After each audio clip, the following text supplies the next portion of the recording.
Ok, tash fillon me nqësu. Bismillahirrahmanirrahim. Në emër të Zotit të gjithë mëshirshmit, mëshirëplotit. O Allah, Allahumme salli ala Muhammed wa ali Muhammed. O Allah, mbushe zemrën time me dituri të kuptuar, dritë, durim dhe besim, më mëso dhe mos lejo që të jem i paditur. Amin. Allahumme salli ala Muhammed ve ali Muhammed. Të nderuar miq, për sonte kemi marrë një tematik të shkurtë të lidhur me ofendimin, pasi që është aktuale, sidomos në rrjetet sociale, dhe të shohim se çfarë janë dëmet nga ofendimet, nga ofenduesit, të cilët e bëjnë këtë vepër të ligë, përndryshe është një prej veseve të djallit, është ofendimi dhe nënvlerësimi i të tjerëve, një lloj si që nënvlerësoi shejtani, mallkuar iblisi, pra si që nënvlerësoi Ademin a.s. paqja qoftë mbi ta, i të cilit i tha se unë nuk i bie në seshde Ademit sepse ai është i krijuar nga balta e unë jam nga flaka e pastër. Prandaj të nderuar miq, ne po fillojmë me disa versete kuranore dhe me disa hadithe, thënie mësime nga profeti Muhammed, të cilat besoj se ndoshta dikush prej jush i din, po pse jo të bëjmë përsëritje, sidoqoftë dhe ta ngrisim vetëdijen tonë dhe ta zgjojmë nga gjumi nëndijen e cila është 85% i fjetur. Prandaj në e gjithë kjo punë që po e bëjmë ne gjatë këtij muaji Ramazan, është dhe muajve tjerë normal, është që sa më shumë të ngrisim vetëdijen tek njerëzit. Profeti Muhammed, paqja e Zotit qoftë mbi të dhe familjen e tij, në një këshill të tij na mëson kështu: më të mirë nga populli im janë ata që durojnë kur ofendohen, durojnë kur ju bëhet padrejtësi dhe që përmbahen kur dikush i provokon. Pra, durimi, padrejtësia dhe provokimi, të gjitha këto janë 3 virtyte, në realitet një virtyt, durimi, të gjitha këto mblidhen në durim, pra. Prandaj gjithmonë ka njerëz, na duhet me di që gjithmonë ka njerëz të cilët kënaqen kur ofendojnë dhe kur provokojnë. Prandaj edhe në Kuranin fisnik gjithmonë ai na këshillon që të jemi të durueshëm para atyre njerëzve ofendues, sepse ofendimi e bjerë deri te grindja e pastaj përçarja, madje edhe tek vdekja. Për këtë Zoti në Kuran ka thënë: el fitnetu ashaddu minel qatl, që do me thënë përçarja është më e rëndë, më e ligë, më e keqe, më e dënueshme se sa mbytja. Prandaj, nëse dikush tenton përmes ofendimit, përmes provokimit, përmes shpifjes, ta ofendoj dikë tjetër, ta dini se ai e bën mëkatin sikur të vrasjes. Shpesh ndodh që disa njerëz ofendimin e numrojnë si lloj kritike. Domethënë, ata të cilët mendojnë se e përmes ofendimit e kritikojnë apo ja japin një mësim tjetrit, kjo është shumë gabim, sepse nëse ne dëshirojmë ta këshillojmë një person tjetër, atëherë neve na mëson etika, kultura islame që ta këshillojmë në para 2 syve, e jo para 4 milion syve njerëzve. Prandaj, në një rast, Imam Aliu, paqja Zotit qoftë mbi të, na mëson se një person i cili dëshiron të kritikojë me pretekstin se ai dëshiron ty të mësoj apo diçka të këshilloj, thotë ai nëse e bën këto para shumë njerëzve, ai e ka nënçmuar veten, sepse këshilla e tillë para shumë njerëzve është ofendim. Prandaj gjithashtu profeti Muhammed na ka mësuar se ai që fshehurazi e këshillon vëllaun e tij e ka nderuar atë. Ai që këtë e bën hapur e ka nënçmuar atë. Pra kjo lidhet me fjalën edhe të Imam Aliut që kurse si mos i këshilloni vëllaun, motrën, shokun, shoqen para gjithë njerëzve, por mundohuni në 4 sy. Madje me një rast, pra profeti thot, shoku, miku, më i mirë është ai i cili përmes këshillës ta nxjerr lotin e syrit. Prandaj pra kur të kritikojmë misht, duhet me bë me mirësi, ndërsa në raste kur të bëjnë keq, përgjigju me të mira. Që do me thënë, nëse dikush të ofendon me një fjalë të ligë, të poshtër, të fyerje, sharje, të mërzitshme, banale, atëherë, si mas këshillës profetike, ne duhet t'ja kthejmë me të mirë. Me të mirë është edhe kur me pamjen edhe me heshtjen tonë, ne heshtim edhe një buzëqeshje të vogël ja japim, kjo është e mira e asaj të cilën po e kërkon profeti. Pra, kurse si atyre që ofendojnë, t'ja ktheni me të keqe, sepse me të njëjtën monedhë, sepse edhe ju bëheni shok ofendues, e ofenduesit janë shok me djallin. Prandaj, çdo njeri që nuk i respekton të tjerët, ai e humb vlerën e tij. Prandaj çton i shami të shan.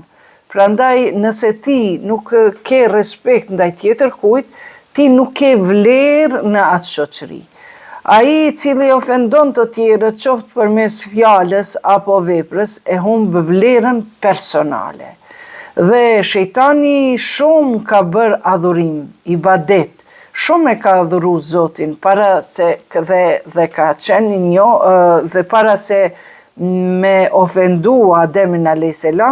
Mirë po ato të gjitha ato ibadetet që i ka bo, veprat e adhurimit që i ka bo ndaj Zotit, i kanë shkuar huq në momentin kur ai nuk i është bind fjalës së Zotit dhe Zoti i thot bani sejdë Ademit, ai e ofendoi Ademin duke i thënë kujt i bëj sejdë unë një personit, një krijese që e ke kriju nga balta.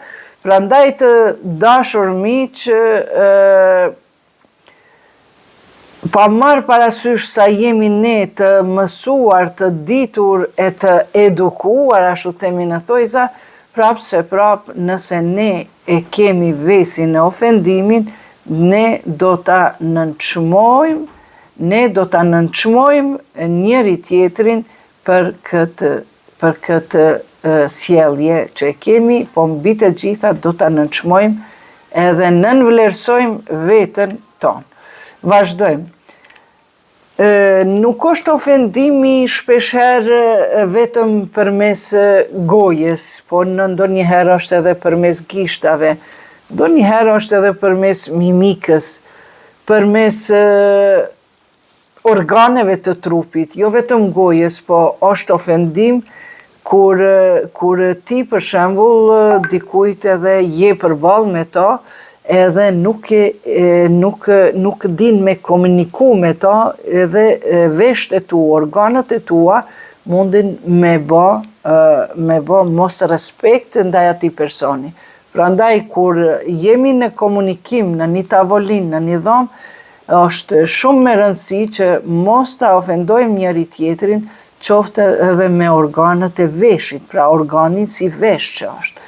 Prandaj, Zoti gjithashtu ofendimet bëhen edhe me gojë, ofendimet bëhen edhe me hund, për shembull, dikush vrahet edhe e ndin një aromë të keqe në shtëpi, kur hyn te dikush edhe bën mimikat e ndryshme. Dhe kjo pra është një lloj ofendimi. Pra ne, sidomos kur shkojmë në xhami edhe që është tradit kjo falja e namazit të taravis, ndodh që njerëzit pas iftarit ndoshta kanë hangër bukë pak ma tepër, i vije goksimi e tjera dhe mund të jenë të ngacmuar të tjerët për shkak atij goksimi apo ndonjë arome është djersitur derisa ka ardhur në xhami. Prandaj është traditë islame profetike në fund të namazit, pa marrë parasysh çfarë situate është aty te namazlinjet, se jo të gjithë janë të kujdesshëm për pastërtinë e trupit, gojës e tjera, ne si musliman të devotshëm, pasi që e falim namazin, është traditë islame profetike që duart t'i shtrëngojmë duke i thënë në njëri tjetrit Zoti e boft kabull. Dhe kjo është një pozitivitet që arrihet pas gjithë asaj negativitetit që ka mund dikush me pas afër vetit derisa u ka fal namaz.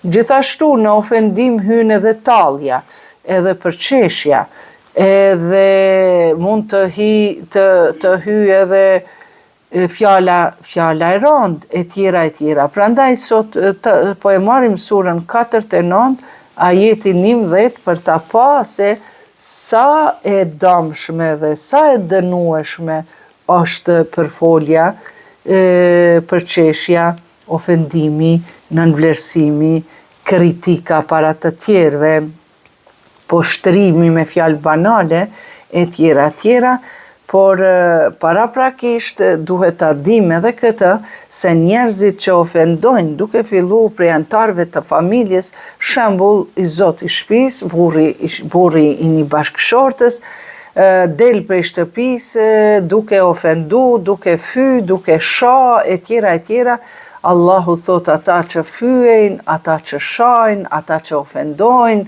thot atyre Zoti do t'ja largoj mëshirën nga koka e tyre. Tash dikush mund të thot, po çka është kjo mëshira? Çfarë rëndësi ka mëshira? Rahmeti i Zotit.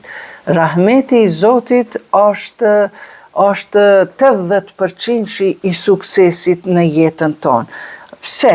Sepse nëse keni pa, ka ndodhur ndonjëherë një fëmijë ka ra është rrëzu prej katit tret, po as një dorë, as një kam, as kur gjë nuk i ka ndodhe keqe, ka shpëtu. Ka raste kur fëmijë rrëzohet ose i mbirrituri prej shkallës dytë, edhe mund ta thej një kam, a një dora ku ta diun.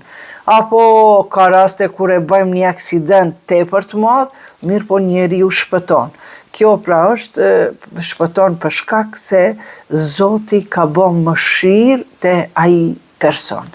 Prandaj, gjithashtu mëshira mbaret edhe me suksesin ton.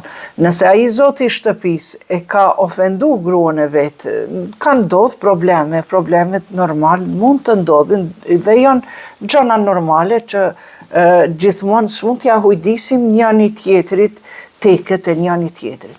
Dhe nëse ai ofendon edhe del prej shtëpisë, ai po e marrim si një shembull konkret. Janë dy dyqane shumë afër me njëra tjetrës. Si dini, dyqanet e argjentarisë janë shumë të afërta, Dukatit që shesin ari, shumë afër njëra tjetrës. Dhe nëse ky personi është për shembull argjentar dhe Zoti e ka caktuar që ditën e sotshme mas perëndimit të diellit, ndoshta edhe ka fal namaz, sepse Zoti mas perëndimit të diellit e cakton riskun e çdo njërit person, por ata që ngritën edhe prishin gjumin edhe lutën Zotit, atyre Zoti ja shumë fishon pasurinë, riskun, pra furnizimin e asaj dite.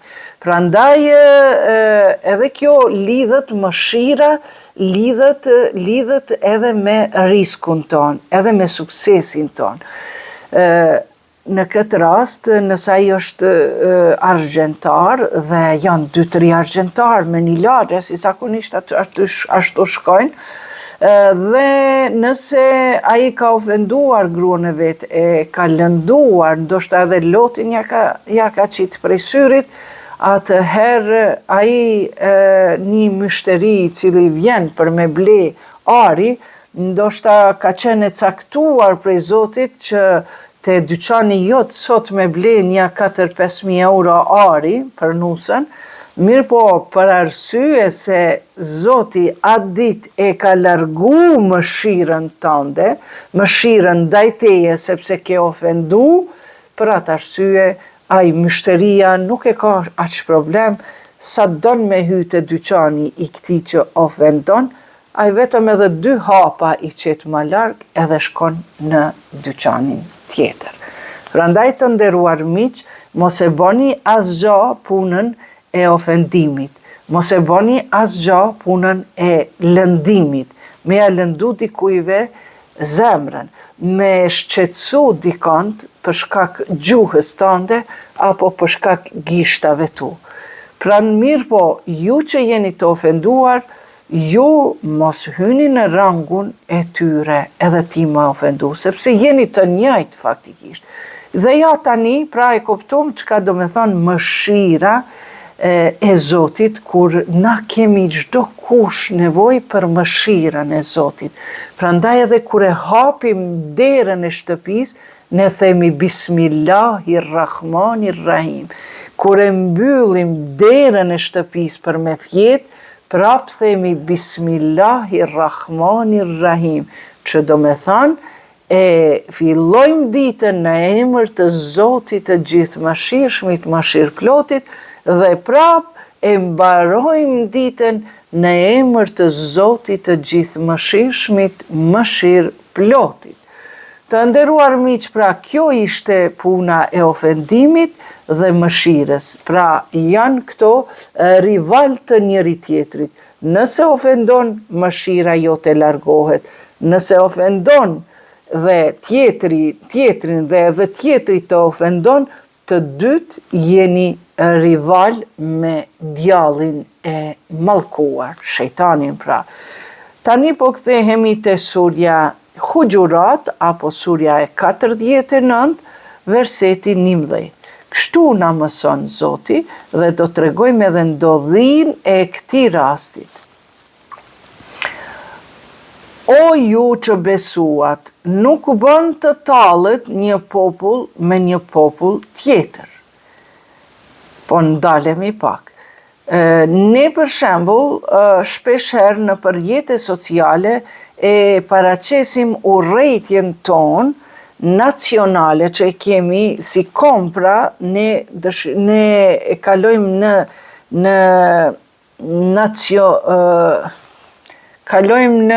jemi kombëtar, jemi nacional, mirë po, fillojmë atë shumë me dasht kombin ton, sa që i ngrisim vlerat e kombit ton shqiptar, duke nënçmu një komb tjetër. Prandaj është mirë me qenë kombëtar, po jo ekstrem kombëtar, sa që me vlerësu vetëm kombin tont e me nënçmu të tjerët. Për shembull, ne Gjermanët, e asaj kohë kemi thënë fashistët Gjerman. E di prej shkollës fillore, prej filmave të ndryshëm që kanë bërë në kohën e komunizmit, pasi unë jam edhe gjenerate asaj kohe, dhe do me thonë, i kemi thënë Gjermanëve fashistët Gjerman. Madje vllau im ka qenë piktor, kështu talent ka pas nga Zoti, dhe më kujtohet shumë mirë se si një shqiptar merr e mbyt një Gjerman me atë shenjën e Gjermanëve këtu, e mbyt me bajonet pra, dhe aq bukur e kishte kriju, sa që edhe pikat e gjakut ishin pak më të thryera pra nuk ishin vetëm vizatim, po ishte një pikturë e atashme. Prandaj të nderuar miq, ne gjermanëve në shkollat tona fillore edhe në bisedat të sipërme i kemi thonë fashista. Mirë po gjermanëve të sotshëm nuk mundemi mi thonë fashist, sepse me ta e ndajmë bukën, e ndajmë punën, e ndajmë jetën, e ndajmë ardhmërinë. Apo edhe nga ana tjetër, për shembull, nuk mund pra t'i krahasojmë gjermanët e dikurshëm që kemi pas armiq, pushtues, apo Austro-Hungarin, apo italianët fashist, nuk mund ne t'i krahasojmë italianët fashist asaj kohe me italianët e kësaj kohe dhe t'i ofendojmë, sepse e humbim shoqërinë, e humbim interesin e përbashkët, e humbim mëshirën e Zotit. Prandaj edhe turqit për shembull, të asaj kohë kanë qenë Osmanlinjet, në kuadër të Osmanlinjeve kanë jetu edhe shqiptarët, madje kanë qenë, si me thonë, pashallare, kanë qenë udhëheqës, kanë qenë me pozitat larta, kanë punu shqiptarët vetë me Osmanlinjet, madje edhe vetë Skënderbeu, ka marrë ato aftësitë ushtarake me vite të tëra. Prandaj është tur për neve, turqit e sotshëm, me i krahasu me Osmanlinjet e dikurshëm dhe me i shajte, me i fyje, me fut urrëtie.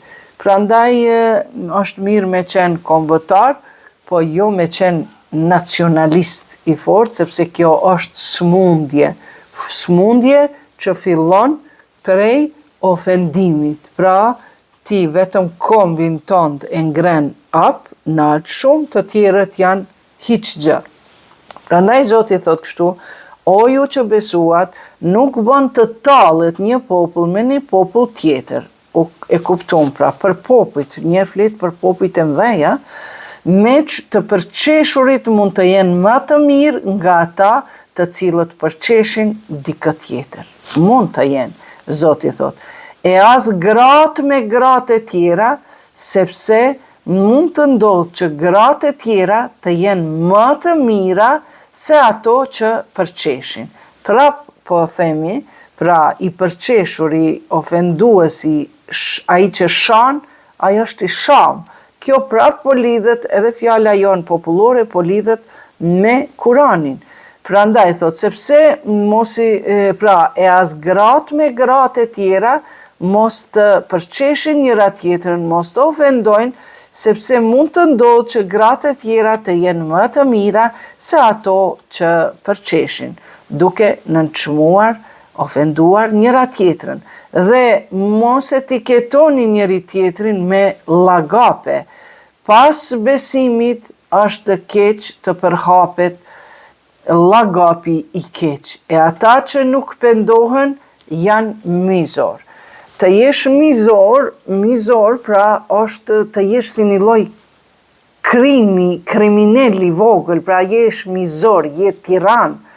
Dhe kjo mizoria jote rritet çdo ditë më shumë përmes përqeshjes, ofendimit, sharjes, kur një ditë vjen deri te ajo më ekstremja, deri te përçarja aq e madhe, deri te paragjykimet që ti i paraqet aq të mëdha, sa që një ditë mund të arrin edhe deri te vrasja, siç kemi shumë raste ku përmes shamjeve, fyerjeve, ku jeton, çka jeton, ma jep mu adresën, edhe shkojnë njerëzit, vriten, e tjera.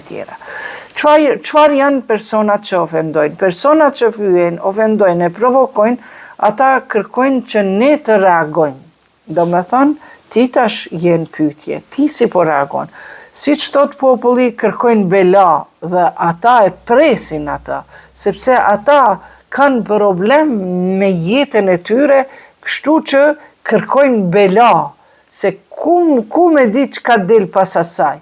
Kështu që ju mos rrini neglizhent, pra nëse ata kërkojnë bela, ju jo me nejt, okay, hajde ti mu më shaj, më bën qa dush, ose këto speakerët, ka thënë motivational speaker, këto speakerët publik, folësit publik që janë, ata thënë s'ka dert komentet, leni komentet, s'është patjetër, nuk ka nevoj me i fshi komentet. Jo, neve Zoti na thot mos rrini neglizhent, sepse ai sot ty të përçan, sot ty të përfol, po ta shikojmë se nesër çka ka me ndodhur. Prandaj, simas mësimeve islame, na nuk duhet të rrim neglizhent për diçka që bën para gjykim, edhe që bën shpifje, edhe sidomos shpifje, edhe përçarje, sepse nga një koment përçarës arrim, një shpifës arrim me shku besa edhe deri në burg. Prandaj unë para disa mujve kam dëgju se një shqiptar i cili ka qenë me një live të Gjerman dhe për një fyerje që ka bo, sharje që ka bo në TikTok, sharje të rëndë një personit me autoritet, edhe ai ka shku, është anku 2.000 euro ka pagu dëm shpërblim për ata. Do me thënë, edhe për tek ne në Kosovë, simas kushtetutës së Kosovës, ekziston ligji për shpifje dënohet 3 muaj deri në 3 vjet, derisa ajo shpifje vërtetohet se është gënjeshtër apo është e qëllimshme për mja ul autoritetin e dikujt. Prandaj keni kujdes se edhe ligji punon, juve ju duket që s'punon, po shumë persona kanë bo me dhjetra paraqitje, denoncime, duke fillu edhe prej meje, për ata që kanë shpif, sepse unë para 5 viteve nuk kom reagu, kom thënë hajtë se për veti e kanë, mirë po kur e pash për mes shpifjeve, po mund kanë me të futë edhe në burg, po mund kanë me të apru edhe policin speciale, me të bastis shtëpin e tjera, tash e të tje unë vetëm i bëj screenshot personat të cilët shpifin dhe i thamë shkoni te afrim Shefkiju dhe mbesoni vetëm 10 raste që i kam të denoncuara. Prandaj keni kujdes, jo vetëm mua si person publik që jam, mund të më shani, mund të më fryni, aty e tregoni kulturën e juj, ama të shpifni diçka edhe unë të rri neglizhent, unë Zoti nuk na mëson kështu. Prandaj, po vazhdojmë. Kur arrim të ndonjë ofendimet, ngacmimet, nënçmimet, ju duhet të përdorni këto strategji. Pra, mendoni, analizoni se çfarë dëshiron një person tjetër. Pra, ai që ofendon. Kur e shet dikush që ofendon, tash për shembull na jemi këtu 200 veta, po prej 200 personave janë 2 a 3. Do më thonë, ti nuk mund, ose janë hajde 10%. Ti nuk duhet me reagu me njëherë, sepse a i ki ma me vlerë që të 200 persona, apo i ki ma me vlerë 20 persona që fyejnë shajnë. Prandaj duhet me përdor një strategji që shme reagu, jo vetëm këtu, po edhe në jetën e përditshme, sepse ne kemi njerëz të cilët janë burri, është gruaja, është djali, është nusja, vjehri, vjehra, e tjera. Do më thonë, kur dikush të ofendon ose të nënçmon, ti duhet me mendu dhe me shiku me marrë një strategji, duhet me këshyr a janë duke u përpjeku që ty të friksojnë. Ka najherë prej ofendimeve, ta thot një fjalë të pabame, edhe ta sheh reagimin tënd, do me thënë. Personi i cili nuk e ka bë një vepër, ai ndihet rahat, por e sheh personin tjetër si diçka që po don me friksu.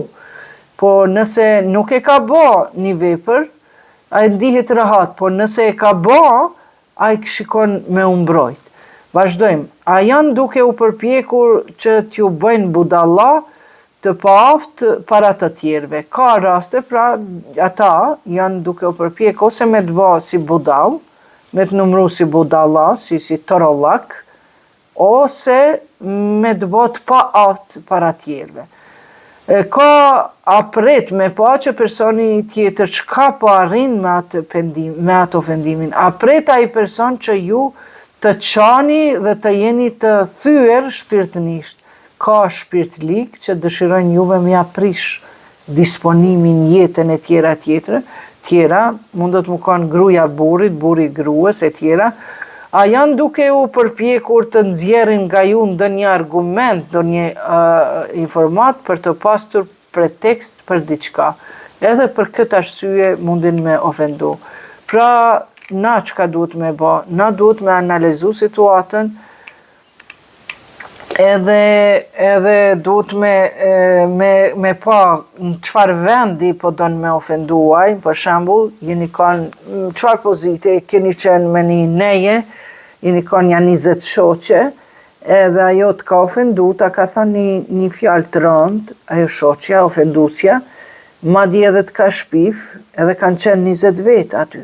E tash duhet me pa dhe vendin, kush ka qenë në atë vend, na kanë qenë në shtëpinë time apo me një vend publik, e tjera, dhe nëse neve na kanë zbeh autoritetin, ai ofendusi në atë vend, dhe pastaj ka qenë i ndërgjegja e ka prek, se ti nuk e reagu pa lidhje, po vetëm se je lëndu, as nuk e bë viktim, por e ke marrë parasysh këtë situatë, edhe nesër mas nesër e thotë, valla më falë, se une jam kanë nervoz, kom ditë çka kam fol, atë lutëm ma bon halal, e tjera.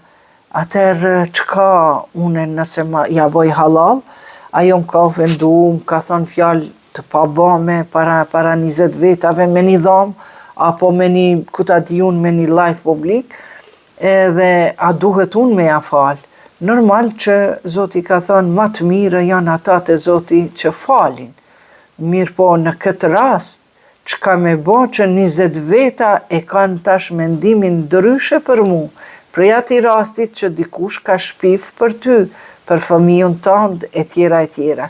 Prandaj, për këtë, Zoti thot, ti edhe nëse ta falë robi jem, unë e thot nuk do ta fali. Sepse nëse dikush më ofendon, edhe hyn namaz, edhe lut para namazit, thot, Zot, më falem e tjera, por, edhe janis Allahu Ekber, hyn namaz, Zoti thot, kanë po e mashtron ti, thot, pak ma përpara, ke ofendu, ke fy, ja ke prish ditën, bëha ki pre ofendimit për një fjale shpifse, edhe e ke nda burrin prej gruas, e tjera, e tash ti po fal namaz, e tash ti po kërkon, po ban punë të mira. Zoti në Kur'an thot, nuk i pranoj punët e mira për punë këqive. A kotë është ti me shit droge, me shit alkohole, në restorane, me qel klubet natës, me kep ato fustanët gjysëm lakuriqe, ti jetu i ndihmu të keqës, zonja moderatore, apo modelatore, modele që ka bojnë, kreatore, jetu i ndihmu të keqës, ti mundësh me kepe, me bat profesionin tënd, por ama duhet me orientu vetën tënd, se ti me atë punën tënde, ti po i ndihmon haramit. Prandaj është e kotë na që japim sadaka, ka njerëzi, kom dëgju Anina Kapresheva, thot sa atje kultivohet edhe këto marijuana e tjere, janë njerëzit banditat mëdhej, përdorin shesin dilera, që i thojnë, edhe pastaj shkon xhamie dhe thot, unë e pendreqi këtë minarën, i jep kume ditë ca 1000 euro, jo, zotni. Punët e mira nuk pranohen prej punë të këqinjeve. Prandaj, edhe ata që ofendojnë, ata nuk mundën me qenë punë mirë.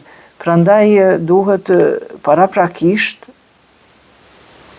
me u marrë me atë personin, edhe mi thonë, okej, pas kera pishmonit, po m'jan mirë, shko thë m'lidhi ato 20 veta, 20 persona që janë kanë krejt ato që kanë qenë atë dit, edhe ti ki me thonë para atymve që unë kërkoj falje, unë kam shpif me qëllim, kam ofendu, kërkoj falje për Iqbalës, sepse 20 veta kanë qenë aty. Vetëm atëherë të falet një mëkat nëse një person e ofendon në publik. Apo këtu në televizion, në live, në për televizione, vetëm nëse kërkon falje para publikut, sepse me miliona persona e kanë dëgjuar ata. Për ndryshe, hajde edhe pak ta përfundojmë.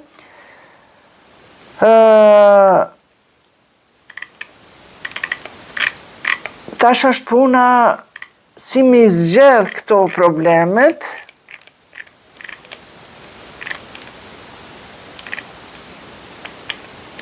Në që pak ju lutem.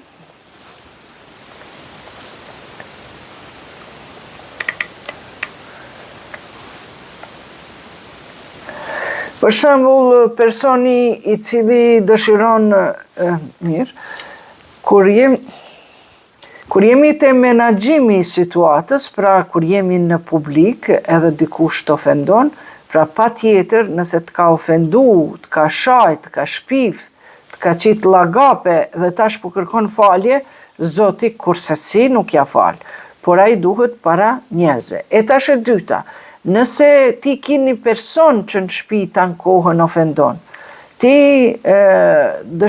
duhet me ja gjetë ati një mënyrë, e ajo është kur personi të ofendon, mos ja kthe me ofendim, se edhe ti bjerë në nivelin e ti, ai ofendon, ti ofendon, fëmija dëgjojnë, edhe kështu që rahmeti i Zotit humbet edhe nga burri, edhe nga gruaja.